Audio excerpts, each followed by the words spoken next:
নমস্কার, আমি ডক্টর শুভেন্দু ঘোষ বলছি কলকাতা মানিকতলা থেকে। আশা করছি আপনারা প্রত্যেকেই ভালো আছেন। আজকের আলোচনার বিষয় হচ্ছে কলেরা। এটা জলবাহিত রোগ, বর্ষাকালে এটা বেশি দেখা যায়। এখন শহরাঞ্চলে এই রোগটা আবির্ভাব হয়ে গেছে অলরেডি, গ্রামাঞ্চলেও এটা দেখা যায়। বেশিরভাগ ক্ষেত্রে কি হয়, এই রোগটা জলের মাধ্যমে শহরাঞ্চলে বেশি স্প্রেড করে। কীভাবে স্প্রেড করে? কলের পাইপ যখন ফেটে যায়, খাবার জলের পাইপ যখন ফেটে যায়, তখন যখন জলটা যাওয়ার সময় হয় তখন হাওয়া টানে।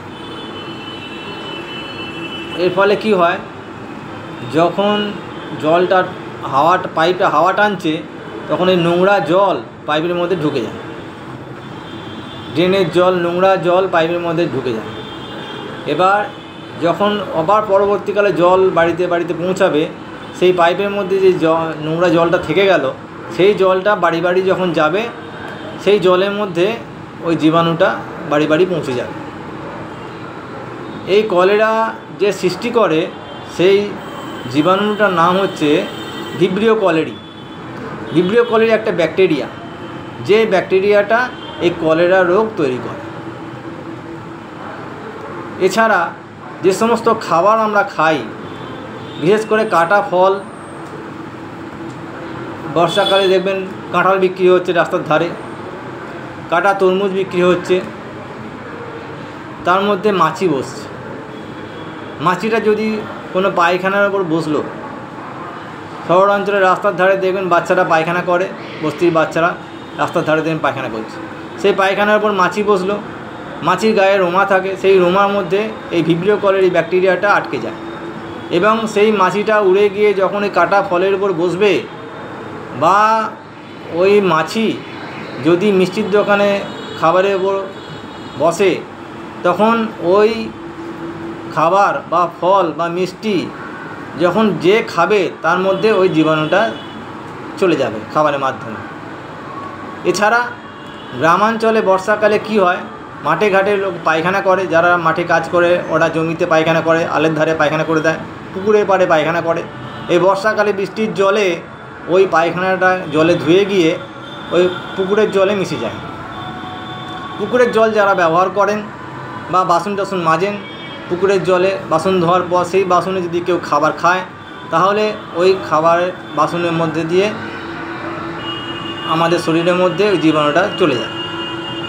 অথবা বর্ষাকালে যে শাকসবজি পাওয়া যায়, সেই সব শাকসবজির মধ্যে এই জীবাণুটা স্প্রেড করতে পারে। কেন মাঠে ঘাটে যে সমস্ত পায়খানা করবে যারা, তো পায়খানাটা বৃষ্টির জলে ধুয়ে গিয়ে ওই সব শাকের মধ্যে, সবজির মধ্যে মিশে যায়। যেমন ধরুন, অনেকে থানকুনি পাতা কাঁচা খায়, থানকুনি পাতা বা পুদিনাড়া পাতা বা ধনে পাতা, অনেকে স্যালাড করে ধনে পাতা কাঁচা খায়, শশা খায়। পুদিনাড়া পাতা, শশা, কলমি শাক, নোটে শাক, এসব শাকের মধ্যে এই জীবাণুটা বর্ষাকালে লেগে থাকতে পারে।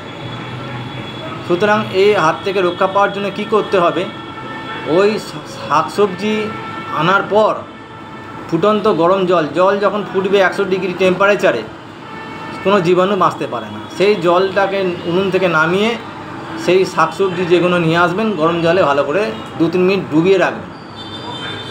যারা ধনে পাতা কাঁচা খায় বা পুদিনাড়া পাতা কাঁচা খান বা থানকুনি পাতা কাঁচা খান, তারা ওই জলের মধ্যে 2-3 মিনিট ডুবিয়ে রাখার পরে ওটাকে ভালো করে ধুয়ে খাওয়া যেতে পারে। বা যারা শশা খান, তাহলে ওই জলের মধ্যে ভিজিয়ে রেখে খাবেন, তাহলে কোনো প্রবলেম হবে না। বর্ষাকালে শাক খাওয়া যাবে যদি শাকটাকে বয়েল করে বা ভেজে খেলে কোনো প্রবলেম হবে না। বোঝা গেল? এরপর আসছি যে এই কলেরা যে সিমটম, কলেরা হলে কি হয়, পাতলা পায়খানা, বমি হয়, প্রচণ্ড পরিমাণে বমি, প্রচণ্ড পরিমাণে পাতলা পায়খানা, এর সঙ্গে পেটে ব্যথা, এর সঙ্গে জ্বর, এবার শরীর থেকে জল বেরিয়ে যাওয়ার ফলে ডিহাইড্রেশন হয়ে যায়। ডিহাইড্রেশন মানে জল শূন্য হয়ে যাওয়া। তার ফলে কি হয়, শরীরে বিভিন্ন হাতে পায়ে বিভিন্ন জায়গাতে ক্র্যাম্প হয়, যন্ত্রণা হয়, খিল ধরে যায়, এরকম নানান রকম সিমটম দেখতে পাওয়া যায় এই কলেরা রোগের ক্ষেত্রে। আর কি হয়, কিডনি প্রবলেম হতে পারে, পেচ্ছাপ বন্ধ হয়ে যেতে পারে। সুতরাং প্রথমে যে চিকিৎসাটা করা দরকার সেটা হচ্ছে জল। জল খাওয়াতে হবে, বাইরে থেকে জল তাকে খাওয়াতেই হবে, তা না হলে সে মারা যাবে। কেন শরীর থেকে জল বেরিয়ে গেলে, ডিহাইড্রেশন হয়ে গেলে আগে তাকে জল দিতে হবে। সেই জল কীভাবে দেবেন? ওআরএস জল খাওয়াতে পারেন, বা চিনি নুন লেবু জল নুন চিনি লেবু জল খাওয়াতে পারেন, বা স্যালাইন ওয়াটার খাওয়াতে পারেন, বা গ্লুকন-ডির জল খাওয়াতে পারেন। যে কোনোভাবে জল তাকে খাওয়াতেই হয়। যদি জল খাওয়ানো না যায় তাহলে ইমিডিয়েট তাকে স্যালাইনের ব্যবস্থা করতে হবে। কেন জল শরীর থেকে বেরিয়ে গেলে সে পেশেন্ট মারা যায়, ডিহাইড্রেশন হয়ে গেলে পেশেন্ট মারা যায়। সুতরাং প্রথম ম্যানেজমেন্ট হচ্ছে আগে তাকে জল দিতে হবে। এরপর আসি চিকিৎসা।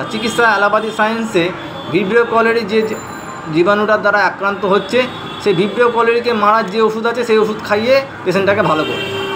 কিন্তু হোমিওপ্যাথি সায়েন্সে তা নয়।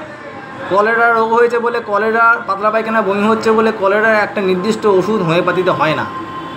তার জন্য যে সিমটম থাকবে, অ্যাসোসিয়েটেড যে সিমটম থাকবে, সেই সিমটমের উপর বেস করে ওষুধ সিলেকশন করতে হবে। প্রথমে আসা যাক একটা ওষুধ, যে ওষুধটা আমরা করোনার সময় সবাই খেয়েছিলাম, আর্সেনিক অ্যালবাম। যদি দেখা যায় যে পেশেন্ট বারবার পাতলা পায়খানা করছে, বমি হচ্ছে, তার সঙ্গে তার পেটে জ্বালা, পেচ্ছাপে জ্বালা, বারবার জল খাচ্ছে, জল পিপাসা প্রচুর, কিন্তু জল খেতে পারছে না, বেশি জল খেলেই সে বমি করছে, যার ফলে কী হচ্ছে, সে অল্প অল্প করে জল খাবে এবং বারে খাবে, তখন ছটপট করছে, একবার এখানে বসছে, একবার ওখানে বসছে, কোনো কিছু ভালো লাগছে না, এরকম কন্ডিশন যদি থাকে, মুখের মধ্যে একটা ভয় ভাব কী হবে, মৃত্যু ভয় যদি থাকে, তাহলে সেক্ষেত্রে তাকে আর্সেনিক অ্যালবাম 30 খাওয়াতেই হবে। আর্সেনিক অ্যালবাম 30 1 ঘন্টা পর খাওয়ালে সে পেশেন্ট সুস্থ হবে। আর্সেনিক অ্যালবাম ছাড়া অন্য কোনো ওষুধ ওই পেশেন্টকে খাওয়ালে সে সুস্থ হবে না। এরপর দেখা যাবে অত্যন্ত গরম কাতর পেশেন্ট, তার সঙ্গে পাতলা পায়খানা হচ্ছে, বমি হচ্ছে, পেট ব্যথা হচ্ছে, হাত পা ঠান্ডা হয়ে যাচ্ছে, একটা অস্থির ভাব, মৃত্যুর ছাপ মুখের মধ্যে ফুটে উঠছে, তাকে একোনাইট 30 দিতে হবে। একোনাইট নেবলাস, একোনাইট 30 তাকে খাওয়াতে হবে 1 ঘন্টা পর। এরপর দেখা যাবে যে পায়খানা বমি হওয়ার পর তার হাত পা ঠান্ডা হয়ে যাচ্ছে। বেসিক্যালি আমরা হাত পা ঠান্ডা হলে কী, আমরা গরম চাইব, কিন্তু সেই পেশেন্ট গরমের জায়গায় সে ঠান্ডা চাইছে, ঠান্ডা বাতাস চাইছে।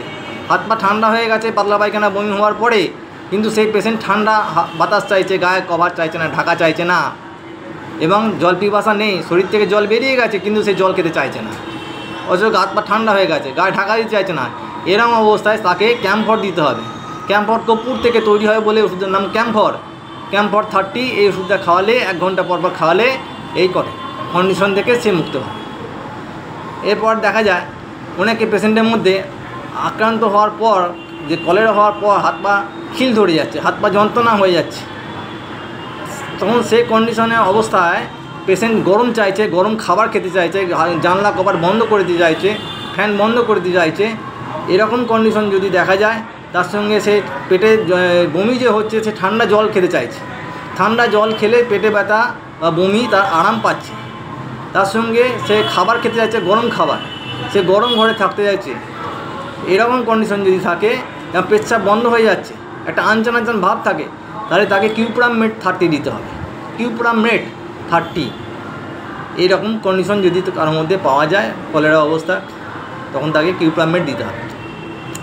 এছাড়া কারোর মধ্যে দেখা যাবে প্রচণ্ড বমি, প্রচণ্ড পেটে ব্যথা, প্রচণ্ড পাতলা পায়খানা, সবই প্রচণ্ড, বমিও পাতলা পায়খানা, বমি হচ্ছে প্রচণ্ডভাবে, পাতলা পায়খানা হচ্ছে প্রচণ্ডভাবে, জল পিপাসা প্রচণ্ডভাবে, পেটে যন্ত্রণা প্রচণ্ডভাবে, এবং কপালের মধ্যে একটা ঘাম দেখা যাচ্ছে, এবং হাত পা ঠান্ডা হয়ে যাচ্ছে। সেক্ষেত্রে রোগী গায়ে ঢাকা দিতে চাইছে, সেক্ষেত্রে তাকে দিতে হবে ভেরেট্টাম অ্যালবাম 30। এরকম কন্ডিশন যদি পেশেন্ট পাওয়া যায়, তাকে ভেরেট্টাম অ্যালবাম 30 দিতে হবে। এরপর দেখা যাবে কোনো পেশেন্টের মধ্যে পাতলা পায়খানা, বমি হচ্ছে এবং পেটটা ফুলে ঢোল হয়ে আছে, পেটে প্রচণ্ড গ্যাস, ভাত কম যাচ্ছে, প্রচণ্ড গন্ধ, পাতলা পায়খানা করছে, প্রচণ্ড গন্ধ, বমিতে প্রচণ্ড গন্ধ, পেট ফুলে ঢোল হয়ে আছে, মুখের কাছে হাওয়া চাইছে, জানলা কভার খুলে দিতে চাইছে, ফ্যান চালাতে বলছে, এরকম কন্ডিশন যদি পাওয়া যায় তাকে কার্বোভেজ 30 দিতে হবে। আমি এই কটা ওষুধ যেগুলো বেশি ব্যবহৃত হয় কলেরা রোগের ক্ষেত্রে সেই ওষুধগুলো নিয়ে আমি কিছু ওষুধ বললাম। এছাড়া বহু ওষুধ আছে হোমিওপ্যাথিতে, সিমটম দেখে ওষুধ সিলেকশন করতে হবে। হোমিওপ্যাথিতে ওরকম নির্দিষ্ট কোনো ওষুধ নেই যে ওষুধটা খেলেই পেশেন্ট ভালো হয়ে যাবে। যে পেশেন্টের যেমন সিমটম দেবে সেই বেসিসে ওষুধ সিলেকশন করতে হবে, তবে কাজ হবে, না হলে কাজ হবে। আজকে এইখানে আমি শেষ করছি আমার বক্তব্য। যদি আমার এই বক্তব্য ভালো লেগে থাকে তাহলে আপনাদের বন্ধুবান্ধবের মধ্যে এই আমার বক্তৃতাটা শেয়ার করে দেবেন, তাহলে বহু লোক উপকৃত হয়। বর্ষাকালে যারা কলেরা রোগে ভুগছে তারা হোমিওপ্যাথি চিকিৎসা করে বাড়িতে চিকিৎসা করে ভালো হয়ে যেতে পারে। আর আমার এই চ্যানেলটা একটু সাবস্ক্রাইব করে দেবেন, তাহলে কি হবে, পরবর্তীকালে যখন আমি ভিডিও করব তখন আপনাদের মোবাইলের মধ্যে নোটিফিকেশন পেয়ে যাবেন। নমস্কার, এখানে শেষ করছি।